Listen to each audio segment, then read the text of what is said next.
Hi friends, ఈరోజు క్లాస్లో మనం బ్రాన్స్కియన్ ఆఫ్ టూ ఫంక్షన్స్ గురించి తెలుసుకుందాం.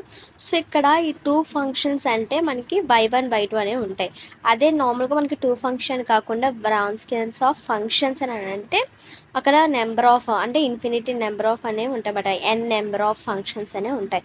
ఇక్కడ టూ ఫంక్షన్స్ కాబట్టి y1 y2 అనే ఫంక్షన్స్ ఉంటాయి.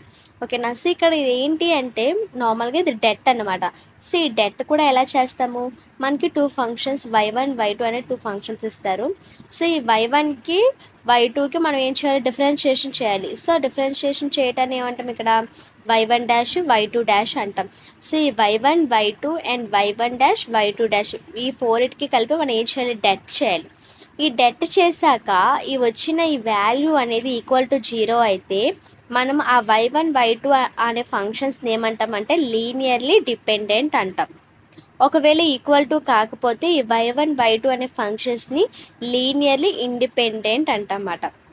ఓకేనా. ఈ బ్రాన్స్కియన్స్ ఆఫ్ టూ ఫంక్షన్స్ అంటే అర్థమైందా. సో టూ ఫంక్షన్స్ అనేవి ఇస్తారు. ఆ టూ ఫంక్షన్స్ అనే వాటిని మనం డిఫరెన్షియేషన్ చేసి y1 డాష్ y2 డాష్ అనేవి ఫైండ్ అవుట్ చేసి వీటన్నిటికీ డెట్ అనేది ఫైండ్ అవుట్ చేసి అది ఈక్వల్ టు 0 అయితే linearly dependent, equal to not equal to అయితే అప్పుడు ఏంటది లీనియర్లీ ఇండిపెండెంట్ అని చెప్తామాట. సో ఇక్కడ ఒక ఎగ్జాంపుల్స్ అనేవి మనం చూద్దాం. సో ఫస్ట్ క్వశ్చన్ వచ్చేసరికి టెస్ట్ వెదర్ ద ఫంక్షన్స్ అని టూ క్వశ్చన్స్ అనేవి ఇక్కడ మనం తీసుకుంటున్నాం. E power of cos x and e power of x sin x and e power of x and x into e power of x are linearly independent or not, అంటే ఇవి linearly ఇండిపెండెంటా కాదా అని మనకి ఏం చేయమంటున్నారు, టెస్ట్ చేయమంటున్నారు అనమాట. So first Raman చేద్దాం. ఏంటి, లెట్ అంటే ఏంటి, e power of x cos X అనే దాన్ని y1 అని అనుకుంటున్నాం. సో y1 అని అనుకోండి. నెక్స్ట్ ఈ power of x sin X అనేది y2 అని అనుకోండి. సో ఇది y1 ఫంక్షన్, ఇది y2 ఫంక్షన్ అయితే మనం ఏం చేయాలి, దీనికి y1 డాష్ ఫైండ్ అవుట్ చేయాలి, y2 డాష్ అనేది ఫైండ్ అవుట్ చేయాలి. సో ఇక్కడ e power of x cos x అంటే ఇది ఏ మెథడ్లో ఉంది, యూవీ మెథడ్లో ఉంది. సో మనకి డిఫరెన్షియేషన్ ఆఫ్ యూవీ ఫార్ములా ఏంటి, uv dash plus vu dash. So దీన్ని యూజ్ చేసి u అంటే ఏంటి, e power of x and v అంటే ఏంటి, కాస్ ఎక్స్. సో u అంటే ఈ power of X, v dash అంటే కాస్ ఎక్స్కి డిఫరెన్షియేషన్ ఏంటి, minus sin X plus v అంటే ఇక్కడ మనకి ఏంటి, v అంటే cos x. So cos X నార్మల్గా రాసేస్తాం. యూ డాష్ అంటే ఈ పవర్ ఆఫ్ ఎక్స్కి డిఫరెన్షియేషన్. సో ఇక్కడ ఈ పవర్ ఆఫ్ ఎక్స్కి డిఫరెన్షియేషన్ ఏంటి, ఈ పవర్ ఆఫ్ ఎక్సే. సో అందులో ఏం చేంజ్ ఉండదు. సో ఈ విధంగా మనం వస్తుంది. నెక్స్ట్ y2 డాష్కి మనం చేస్తే e power of x into sin x. Same ఇదే ఫార్ములా అనేది యూజ్ చేస్తే మనకి సైన్ ఎక్స్కి డిఫరెన్షియేషన్ ఏంటి, కాస్ ఎక్స్. ఇక్కడ ఈ పవర్ ఆఫ్ ఎక్స్కి డిఫరెన్షియేషన్ ఈ పవర్ ఆఫ్ ఎక్సే. సో y1 డాష్ మనం చేస్తాం, y2 డాష్ చేస్తాం. ఇప్పుడు ఏం చేస్తాం, వీటికి డెట్ అనేది ఫైండ్ అవుట్ చేస్తాం. y1 y2 y1 dash y2 dash, ఇదే కదా మనకి ఫార్ములా. సో ఈ ఫార్ములా ప్రకారం మనకి ఏవేమైతే వాల్యూస్ వచ్చో ఆ వాల్యూస్ అనేవి సబ్స్టిట్యూట్ చేసుకుంటాం అన్నమాట. సో ఇక్కడ చూసుకున్నట్లయితే ఏంటి, e power of x cos X y1, next y2 ఏవైతే వాల్యూస్ వచ్చాయో అవి రాసుకుంటాం అన్నమాట. సో రాసుకున్న తర్వాత ఇప్పుడు ఏంటి, డెట్ ఫైండ్ అవుట్ చేస్తాము. సో ఇదేంటి, ఇది ఏ, ఇది బి, ఇది సి, ఇది డి అనుకుంటే మనకి డెట్కి ఫార్ములా ఏంటి, ఏడి మైనస్ బీసీ. అవునా. డెట్కి ఫార్ములా ఏంటి మనకి, ఏడి మైనస్ బీసీ. సో అంటే ఏంటి, ఏ అంటే ఏంటి, e power of x cos x into D అంటే ఏంటి, e power of x cos x plus e power of x sin x. అదేవిధంగా మైనస్ బి అంటే ఏంటి, e power of x sin x into e power of x cos x minus e power of x sin x. ఓకేనా.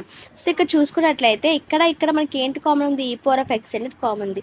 So e power of x అనేది common తీసేస్తే ఇప్పుడు ఇక్కడ ఏమవుతుంది, ఈ power of x into e power of X. ఇక్కడ base అనేది రెండు సేమ్ కాబట్టి ఇవి ఏమవుతాయి, ప్లస్ యాడ్ అవుతాయి. So e power of X plus X అంటే ఈ పవర్ ఆఫ్ 2x అవుతుంది. అవునా. సో అదేవిధంగా ఈ పవర్ ఆఫ్ 2x అనేది వస్తుంది. So e power of 2x వస్తే ఈ కాస్ ఎక్స్కి మల్టిప్లై చేస్తాం. Cos x into cos x అంటే cos x square x plus cos x into sin x అంటే cos x sin X.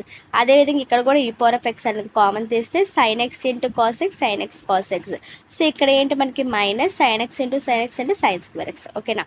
So ఇక్కడ e power of 2x common ఉంది, ఇక్కడ e power of 2x common ఉంది. So ఈ రెండింటి నుండి ఈ పవర్ ఆఫ్ 2x అనేది కామన్ తీస్తే cos square x plus, so మనం క్యాన్సిల్ అవ్వడం కోసం sin x into cos x minus sin x into cos x minus into minus plus sin square x. ఓకేనా, అర్థమైందా? సో ఈ sin x cos xకి ఇక్కడ మైనస్ sin x cos xకి క్యాన్సిల్ అయిపోతే cos square x plus sin square x అనేది మిగులుతుంది.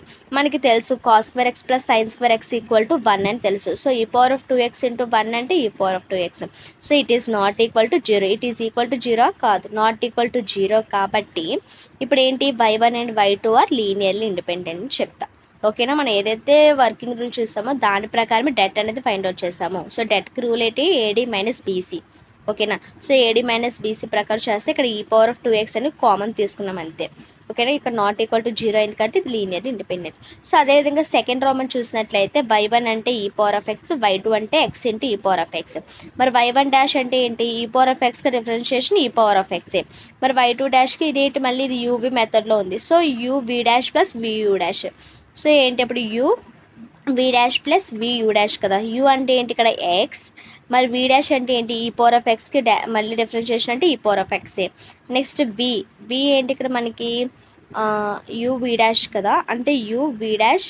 సో v అంటే ఇక్కడ మనకి ఏంటి e⁻x ఇంటూ u డాష్ అంటే xకి డిఫరెన్షియేషన్. xకి డిఫరెన్షియేషన్ ఎంత, 1. సో e⁻x ఇంటూ 1 అంటే e⁻x కాబట్టి అలా వదిలేస్తాం. సో మనకి ఫార్ములా ఏంటి, y1 y2 y1 dash y2 dash.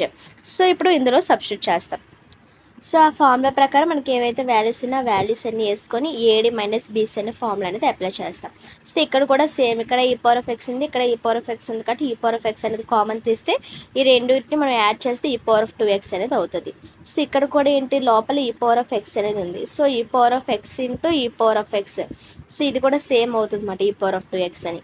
So ఇక్కడ ఏం కామన్ ఉంది, ఇక్కడ x అనేది ఉంది, ఇక్కడ ప్లస్ ఇక్కడ ఇంకా 1 అనేది మిగిలిపోయింది, ఇక్కడ ఇంకా x అనేది మిగిలిపోయింది. సో ఇక్కడ e⁻2x, ఇక్కడ e⁻2x కాబట్టి రెండింటిలో మనం e⁻2x అనేది కామన్ తీస్తే ఇక్కడ x ప్లస్ 1 మైనస్ x అనేది మిగులుతుంది. ఇక్కడ ప్లస్ ఎక్స్కి మైనస్ ఎక్స్కి క్యాన్సిల్ అయిపోతే ఇంకా మనకి 1 అనేది మిగులుతుంది. సో e⁻2x ఇంటూ 1 అంటే e⁻2x. So it is not equal to 0. అంటే ఏంటంటే, సో ఇప్పుడు మనం ఏవైతే 2 తీసుకున్నామో అవి రెండు కూడా ఏంటి, లీనియర్లీ ఇండిపెండెంట్. ఒకవేళ వేరే సమ్ ఏమైనా చూసుకున్నప్పుడు అవి ఈక్వల్ టు 0 అయితే అప్పుడు అవి ఏమవుతాయి, లీనియర్లీ డిపెండెంట్ అవుతాయి. సో ప్రాసెస్ అనేది మీరు ఒకసారి చూస్తే ఇది ఈజీగా అర్థమైపోతుంది. Thanks for watching.